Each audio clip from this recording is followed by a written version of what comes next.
Dodge City and in the territory on West, there's just one way to handle the killers and the spoilers, and that's with a U.S. Marshal and the smell of Gunsmoke.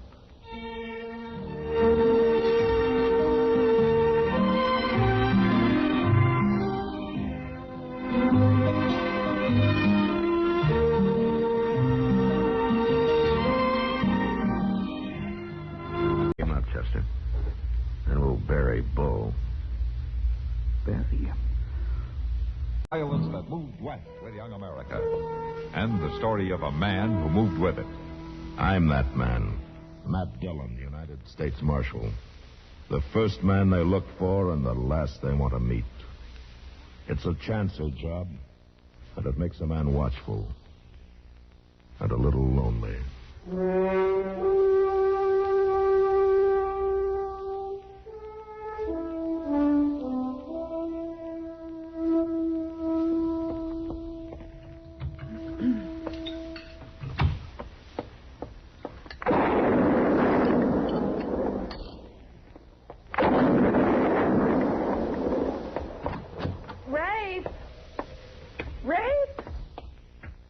Shooting at? Oh, something moving near the barn. I declare, Rafe, I think you're beginning to see things. You were out here shooting about this time yesterday.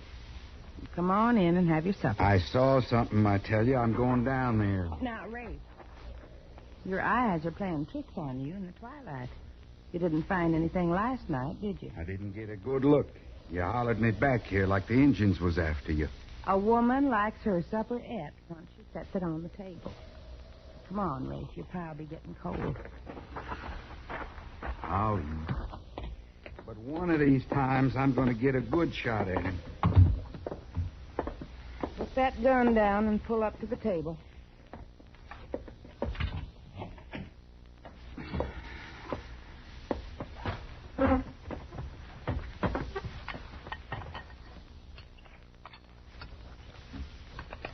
You really think you could make somebody out?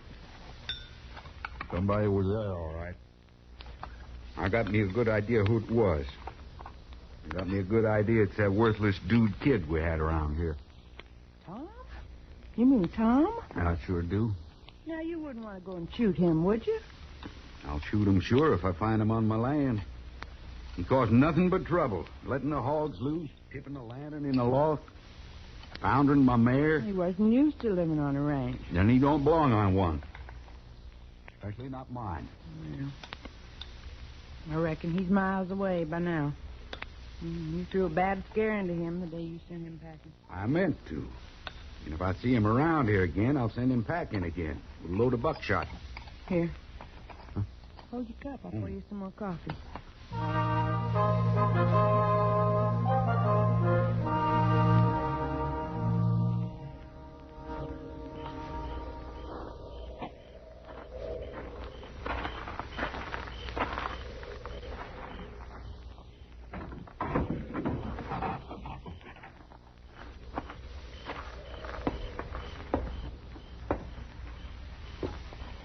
Boy? You here, boy? Yes, I'm here. So why ever did you come back? You know how roused he gets at the sight of you.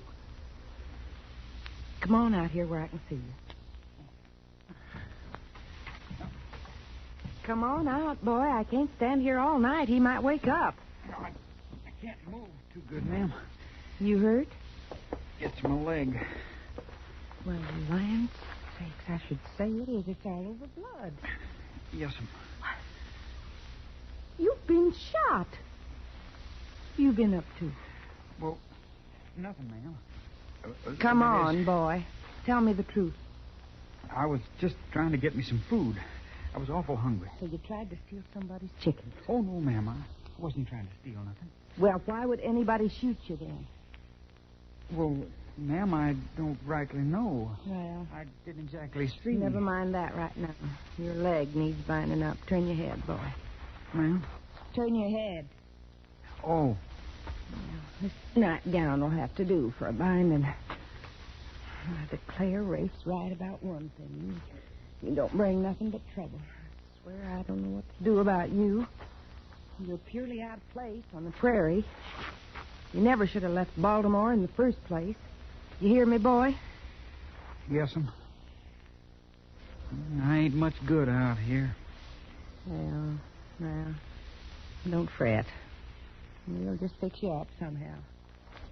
Now, let me see that leg.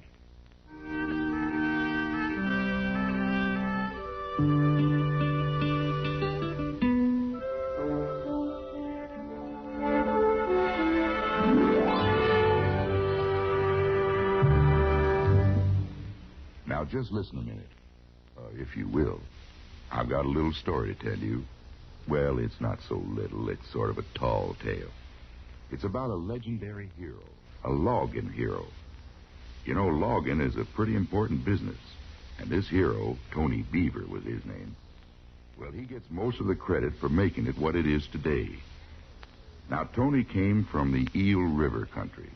It's kind of hard to figure out just where that is, because Georgia claims him, and so does North Carolina. And then West Virginia says he's from there. But wherever it was, well, that's where they raised the greatest logger of them all. Seems Tony used to raise watermelons before he started lumbering. Biggest melons there ever was, too. Why, they were so big they used the shells for bunkhouses. That's where the Army got the idea for Quonset huts. Yes, sir. Well, it seems Tony was bringing in a load of these melons by flat car one day, and he was clipping along pretty fast when he hit a curve and dumped the whole load into the Eel River. Bouncing down the hill broke them all to smithereens, and the seeds, which were big enough to sit on, floated downstream and jammed up against a sawmill dam. Old Tony, he wasn't short on brains. He made a deal with the mill owner, who took the seeds off his hands and sold them for hardwood. And that's how Tony got started in the logging business. First thing you knowed, everybody was floating their logs down rivers to the sawmills, same as Tony done with the melon seeds. Two-man saw was his idea, you know. Of course, he made that big saw with a handle on both ends just for his own use so he could clear more acreage of trees during a day's work. But a couple of his men got into a fight over his saw one day, and while they was a-tugging back and forth trying to get the saw away from one another, why, they sawed clean through a big tree. Yes, sir. That two-handle saw worked real good for two men. Loggers are still teaming up with it today. That Tony Beaver, he was the heart and spirit of the logging country. Many's the tale, I could tell you. And you'd believe me, too, wouldn't you? Say, isn't it nice being citizens of a country where you can laugh and talk about things free as a breeze? And write and read and worship, too. Yes, sir. Maybe you don't think about it much, but you should.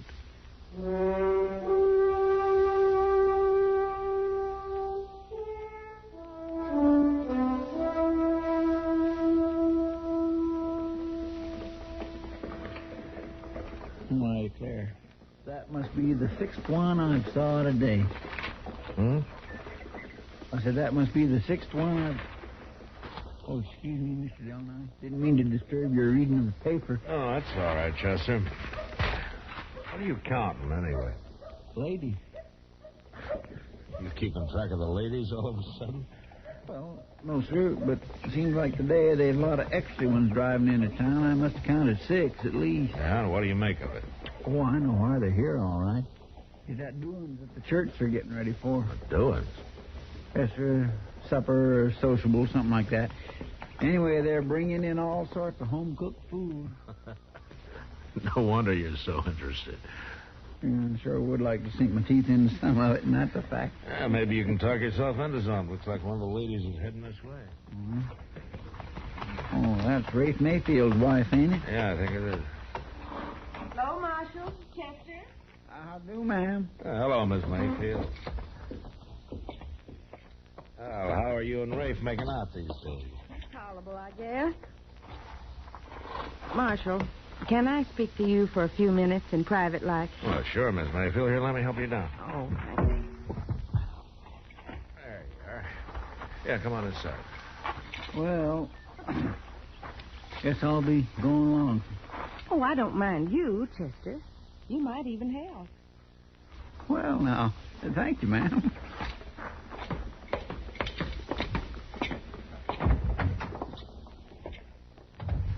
Chester, pull up that chair for Miss Mayfield, will you? Yes, sir. Here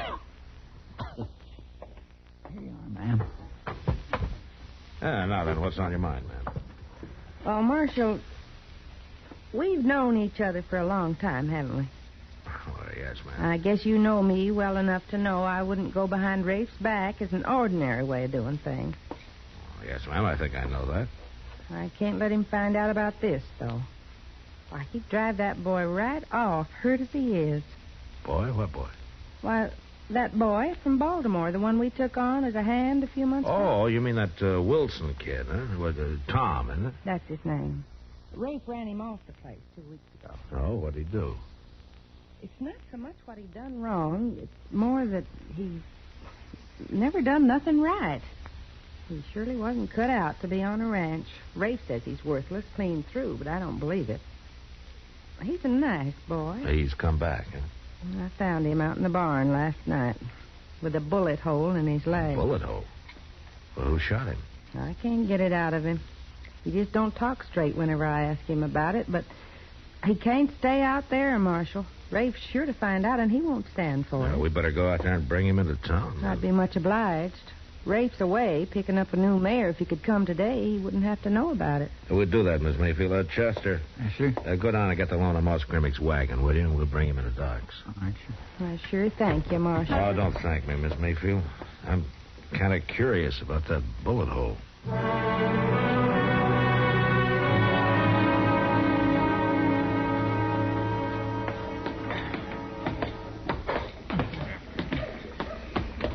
You'd think a doctor's office could be a little handier to get to instead of all these stairs.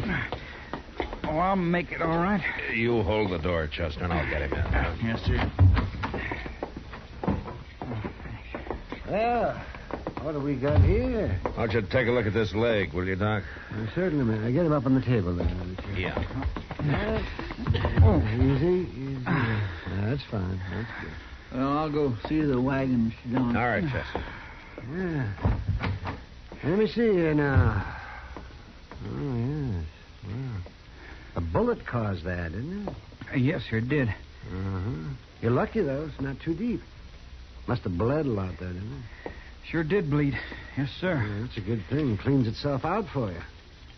Probably kept you from getting lockjaw. Is a bullet still in there, Doc? No, it isn't. It just creased down top of his leg. Funny thing. Doc!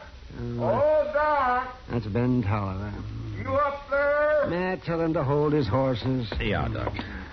Hey, Doc! Yeah, Doc's up here, Ben, but he's busy right now. He'll be with you in a minute. Oh, he can't be busy, Marshal. It's Lucy. It's her time. Now, Ben, calm down. I'll be there. Doc, you know how she is. She don't waste no time once she gets started. All right, Ben, all right. This boy's okay, Matt. I've cleaned his leg out good. Just needs binding up again. Oh, I guess I can do that, Doc. Well, sure you can. Well, I better be moving then. This is Lucy's sixth, and like Ben says, she doesn't waste any time. But after this one, I don't know why she needs a doctor at all. Come on, will you, Doc? All right. You, boy, better take it kind of easy for a day or two, and then you'll be as good as new. Thank you, Doc. Yeah, it's kind of painful, I guess. Oh, no, Marshal. It don't hurt hardly at all no more. I wasn't thinking about you. I was thinking about Ben, being a father. Oh, well, yeah, I guess so.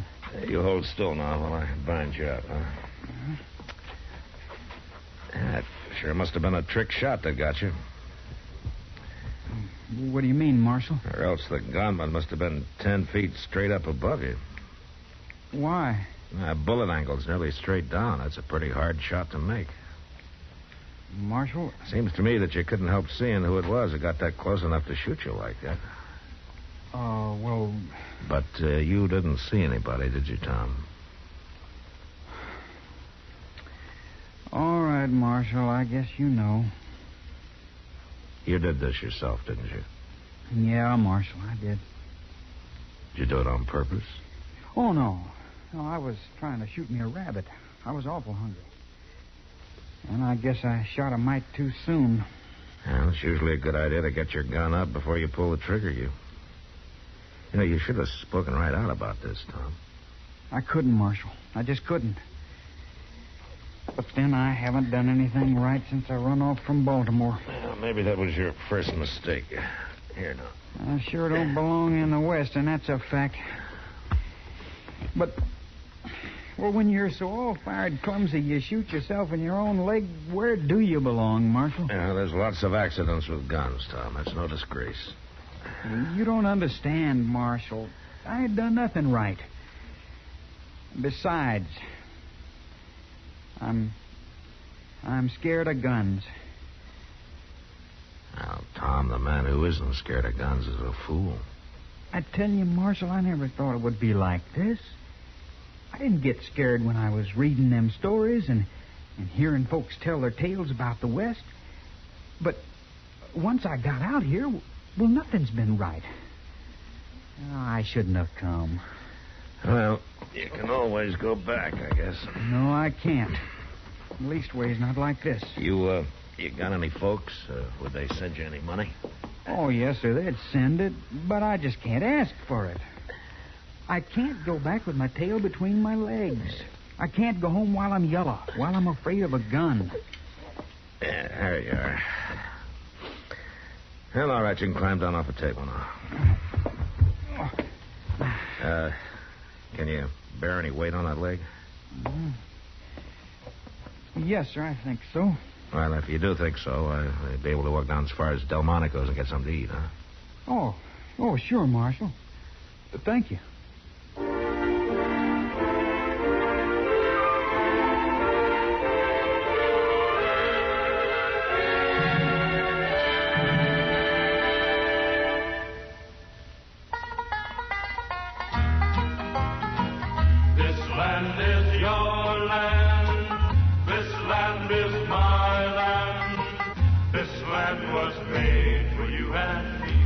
When I was a child, I used a little spelling game to remember Mississippi.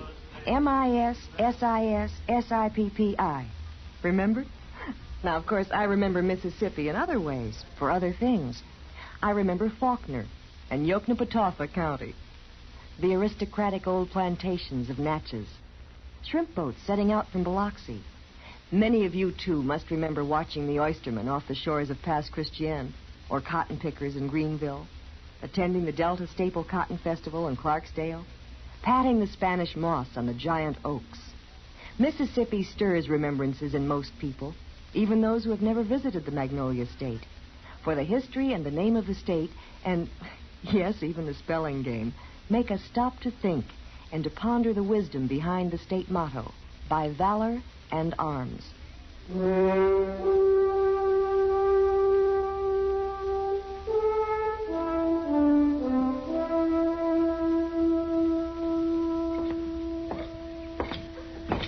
Hello, Matt. Hello, Kitty. I was just on my way down to see you. Huh? Thought I might have a glass of beer. Oh, come on, then. It'll be a pleasure. Okay. Oh. Seems to me that you couldn't help seeing who it was that got that close enough to shoot you like that. Oh, well... But you didn't... Well, been kind of busy, Kitty. Yeah, that's what I hear. I understand you've adopted a boy. No? Who told you that? Isn't it true? Isn't that Wilson boy staying with you? Well, just till he gets himself enough money to go back to Baltimore. I never heard of you taking such an interest before, Matt. Kitty, he's got things pretty mixed up. Poor kid thinks he's no good. Oh. And you think you'll figure he's not so bad if the marshal will put up with him, huh? Oh, now, Kitty, It's all right, Matt. I don't blame you. He seems like a nice boy. He waited on me yesterday at Mr. Jonas' store. Well, another month, and he'll have earned his train fare back home. Couldn't somebody lend it to him? No, he won't take it. Says he's going back on his own, the same way he came.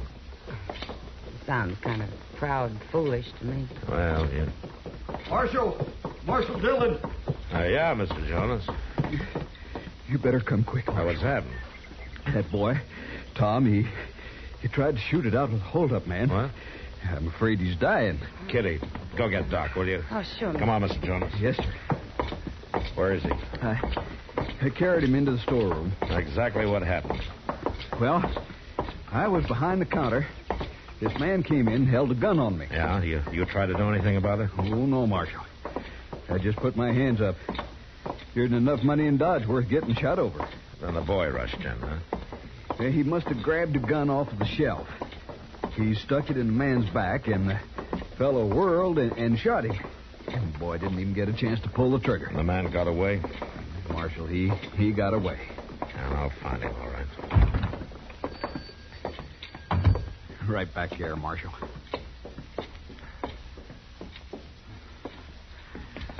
Tom, it's Matt Dillon. Marshal. You did fine, Tom. But I didn't get him, Marshal. Oh, well, that doesn't matter. The thing is, you tried. Yes, sir, I sure tried. And nobody can do more than that. Marshal, I wasn't afraid when I grabbed that gun. Does that count for anything? Counts for a lot, Tom. I don't have to be ashamed anymore. No, of course you don't. I can go home and face folks. You can face anybody, Tom. Then I guess I'm glad I come west after all.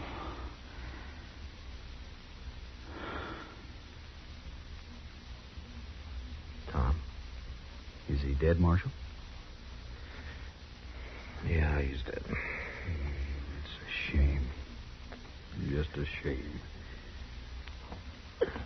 I'll tell you what's the real shame, Mr. Jonas. There are a whole lot more Toms back in Baltimore and all through the East, growing up with the idea that out here a man's not a man without a gun. I tell you, Mr. Jonas, I hope the rest of them stay home.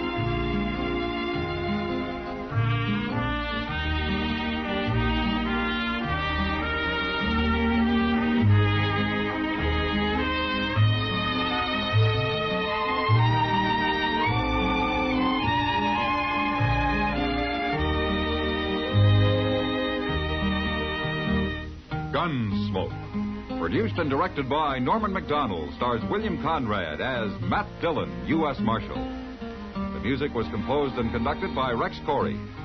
Sound patterns were composed by Ray Kemper and Bill James. Featured in the cast were Parley Baer as Chester, Howard McNear as Doc, and Georgia Ellis as Kitty. George Walsh speaking. Join us again next week for another story of the western frontier of America in the 1870s on Gunsmoke.